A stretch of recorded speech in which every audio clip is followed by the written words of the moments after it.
Being chosen by God is not an inherited privilege. It's a response. A real decision before an invisible invitation. Billy Graham said, "God doesn't call the qualified. He qualifies the called." That changes everything. Because it shows that being chosen isn't something you're born with. It's something that's born every time you say yes, even tired, even in doubt, even in silence. This video confronts a subtle lie, that some are born with stronger faith, with a purer destiny, with a spiritual advantage. It relieves guilt, but kills responsibility. Many live as if they've been forgotten by God. As if only those born in better conditions are called. But the truth is this: the call is accessible. Transformation, however, demands surrender, rebuilding, and consistency. It's not about stage spirituality.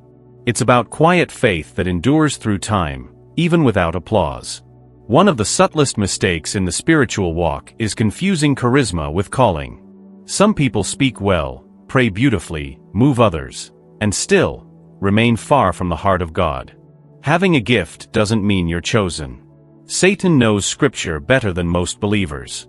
That doesn't make him anointed.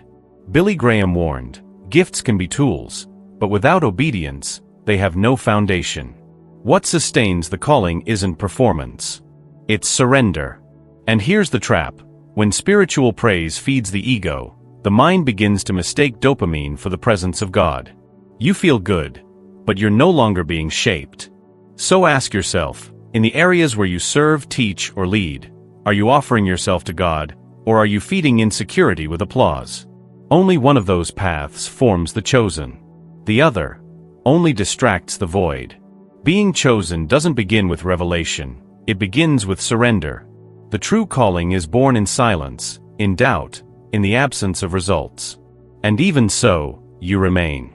Billy Graham said, "The loneliest times of my life were when I drew closest to God." What few people talk about is this: the process of being shaped by God is more pain than ecstasy. More listening than performance. The chosen don't seek platforms. They seek transformation.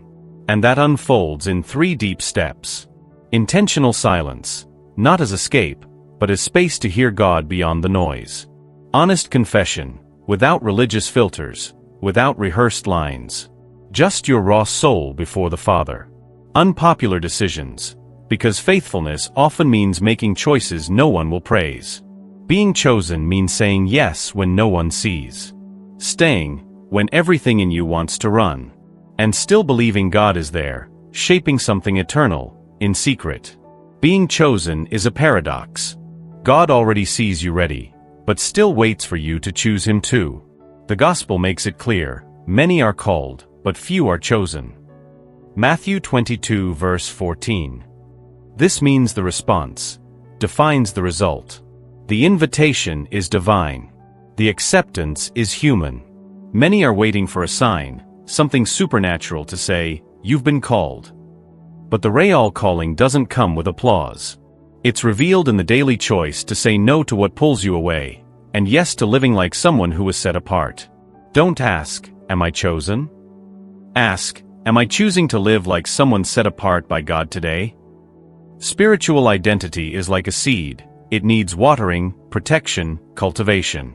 Every day. The harvest comes, but only after the silent, faithful yes. Being chosen by God is not a prize. It's a sacred weight. Billy Graham said, "The cost of following Christ is great, but the cost of ignoring Him is eternal." There is no calling without a cross. And no cross without resistance. Padre Pio echoed this. The soul that chooses God will be persecuted. But in persecution, it shines. The chosen don't avoid pain, they consecrate it. Because they know something greater is being forged in the invisible. You weren't born ready. But you were born with a divine gap, a space to become everything heaven already saw in you. And the key isn't being special. It's being available. Heaven seeks yes, not excuses. It moves through hearts that say, "Here I am," even when everything else says, "Not now." So stop waiting to feel called.